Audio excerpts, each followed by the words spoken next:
I've done it again. I've chased down another special. Arrived just from Italy here in South Africa, an Aprilia limited edition special unit numbered bike. This crate contains the Aprilia RS660 limited edition Stars and Stripes. And what I'm going to do now, I'm going to film the uncrating of this. Then I will speak about the bike, why the color scheme, why it is limited, what it celebrates, and then the owner has kindly given me permission to take her for a ride around the block, and that opportunity is too good to give up. So let's get going. Let's uncrate the RS660 limited edition Stars and Stripes.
One year after the commercial launch of the Aprilia RS660, Aprilia already celebrates its first important milestone.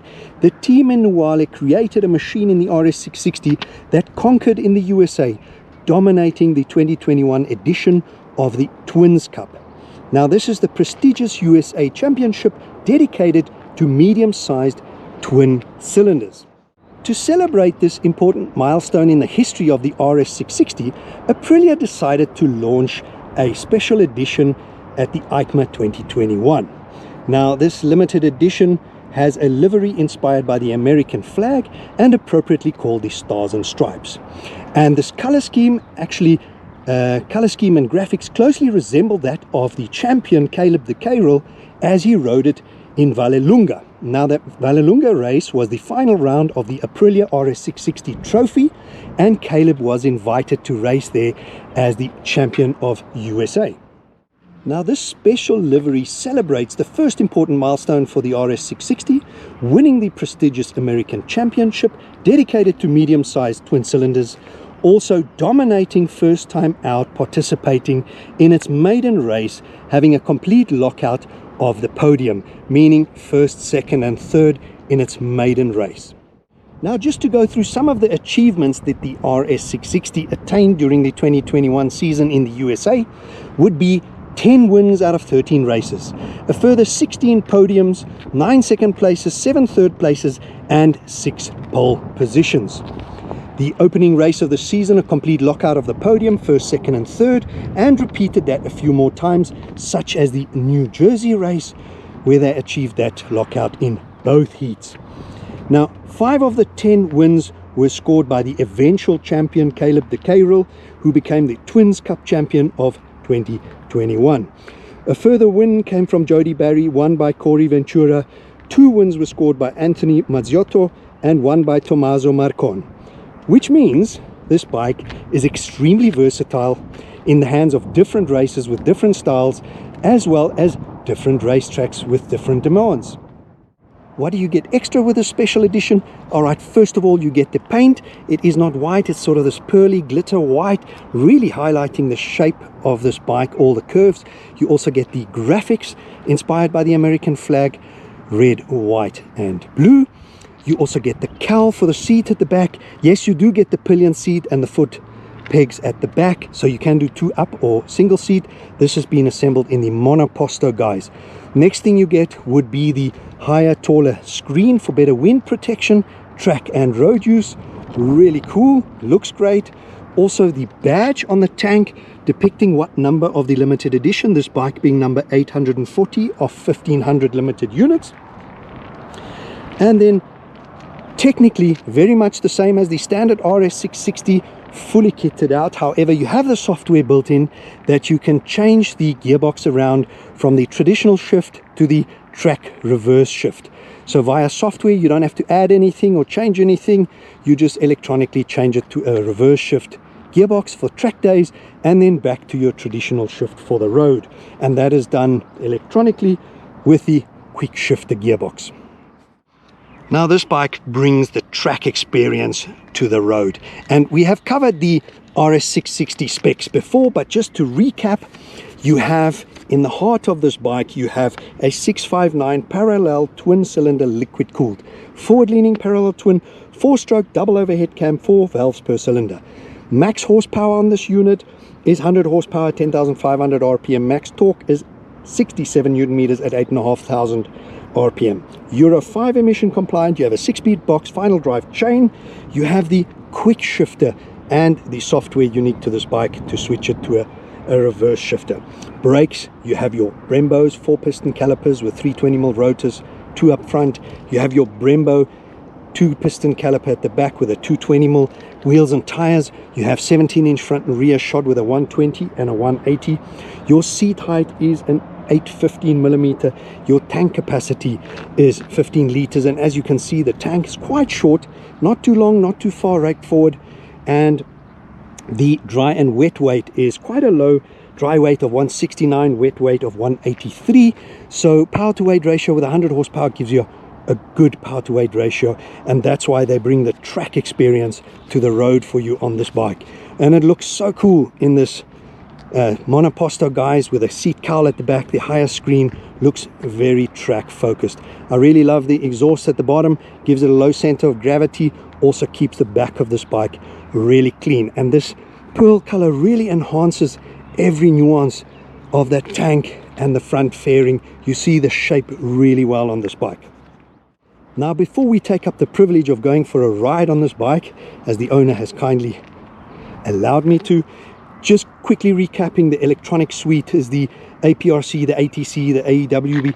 It's everything from traction to wheelie to engine brake to cruise control, ABS cornering. You have your quick shifter, as mentioned, the reverse quick shifter with the software in it, and you have your 5 rider modes, road, track, 3 fixed, and 2 customizable rider modes. So let's get on her and go for a ride.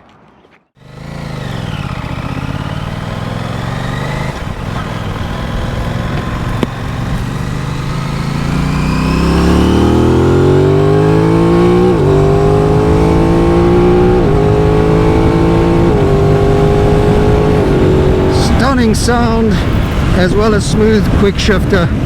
I was shifting through the box there. We have it in standard road mode, the quick shifter. It is smooth. I'm obviously behaving. It is not my bike, and it is being run in. Total kilometers on the clock is only 19 kilometers, so I will behave and respect this bike. But stunning sound from the standard pipes. I love the fact that you don't have to go and spend truckloads of money to get an aftermarket pipe. The manufacturers are really getting it right, and I love this sound. Listen to this. Rolling on. Fantastic sound. The power here, I'm obviously not revving the wheels off it, but it's fun, it's great. It's not a frightening, scaring power. I love a twin. It's got great torque from low down, and combined with a quick shifter. It is smooth, it is tractable, and I'm really not hunched over too much. If you have a look, this petrol tank is not too big, too long and skinny, so it really affords me a semi-comfortable riding position. It's not as comfortable as a touring bike, obviously, or an adventure bike, but it's not as aggressive as a pure super bike that after 200 kilometers you need to take anti-inflammatories for your lower back. Have a look at this color scheme, this tank. It's nice and wide, the legs tuck in under this ridge, great, the visibility stunning. I'm sitting fairly upright. If I'm straight arms or arms off the handlebars, good position.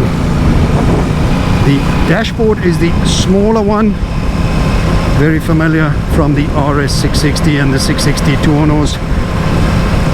The new RSVs have the much bigger screens now, but a little bit of familiarity to it, and at first glance a little bit cluttered, but once you know where to look for what, everything simple and easily laid out. Having a look, my hand off the clutch lever, downshift, and with fourth, and with third, and with second, super smooth, no rocking forward and back, lane splitting, absolute easy. On the upshift, one hand off, no rocking around, smooth. Can use the clutch operation, very light clutch operation. The lever is really not going to give you forearm pump. Smooth as you expect from the Italians, from Noale, Aprilia. Super smooth, refined, perfected. I think what we're going to do is here a little bit of a roll on, and then we'll head towards the highway to feel what she's like under a bit of acceleration.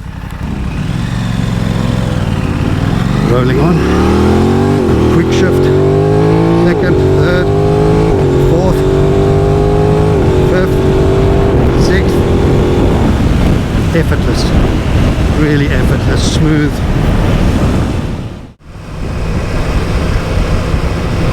Again, downshifting, have a look at that, fourth gear, smooth. It is not rocking, it's not wild. It is a bike you can commute on. You saw lane splitting. The bike is tight, it's narrow, it's compact. It feels super nimble, and it's not a long bike, it's a very compact little machine. Roads are quite busy, so difficult to get a nice stretch to squirt a little bit. Here we go.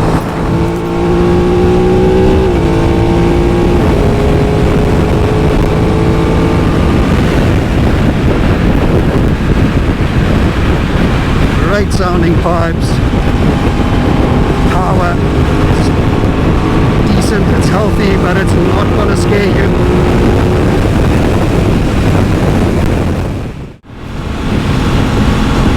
To be honest, I really love the RS660.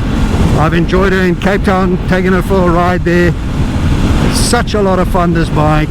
Not a scary bike. If you're a seasoned veteran on a bike, you actually sometimes want more power, but the way you can ride her, like the old 125 250 pinning her, really fun, light, nimble bike. So sometimes less is more, and great fun. Now, just with that little bit of extras on this bike, this pearl paint job, the blue, white and red, the stars and stripes graphics and livery, just makes it so much more exclusive. It's really great. If you look at the badge on the tank, depicting that you're riding something very special that not everybody has, it's fantastic. It's a privilege for me to be on this bike and ride it and enjoy it a little bit. And Aprilia has done it again. I've always appreciated, I've commented previously when I did the episode on the RS660 from the early 2000s, that Aprilia has a way of making road going bikes with a race livery. Very loud, bold, and they pull it off. I mean, even if you look at the RS660 in the acid gold, it's a color that you think, wow, will it work? But Aprilia pulls it off. If you look at the race liveries of the early RS125 and the RS250s from the 90s and 2000s in their race liveries, it just looks great on an Aprilia. And here you've got an Aprilia, very unique, the base color, this pearly white, and then you have the race livery. It just, Aprilia pulled it off again, and they are so bold with their graphics. I love it. It makes them so unique. Nothing boring about the team from Noale. As you can see, riding along here on the highway, one hand, lane splitting a breeze. My lower back is not taking strain. One hand, I'm sitting upright. This bike has got cruise control, so you can cruise a little bit. It's just fully stacked with Brembos, top kit, so it really does give you that sense of racer. You have all the trick bits, the cosmetics, the technical stuff. It's all in: traction control, wheelie control, lean angle ABS. It's all there for you to enjoy. It's all there for you to keep you safe. And in this cosmetic guise of the higher bubble screen, the cowl on the to make it a single seat, it's just, I love it. This is one of those bikes that you pick up off the showroom floor. You don't add anything to it. You don't need to do any OEM aftermarket trick bits, anything. You can take it off the showroom floor and ride it, enjoy it for years to come.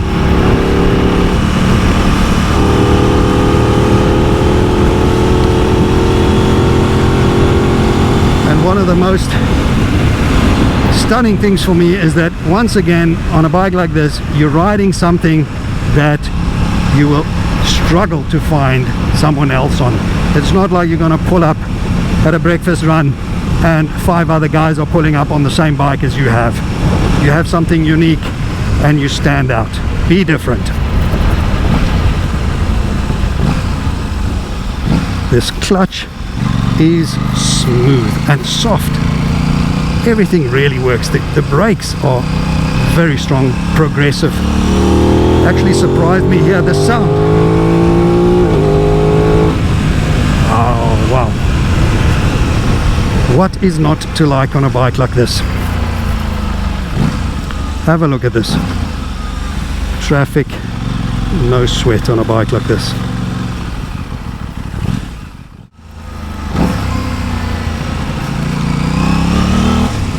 I hope you enjoyed this episode with me of yet another limited edition, a special, the Aprilia RS660 limited edition Stars and Stripes. If you enjoyed the episode, please remember, give me a like, a thumbs up. Don't forget to hit that subscribe button to help me build the channel, and if you like, the reminder bell so you always know when I'm uploading new content.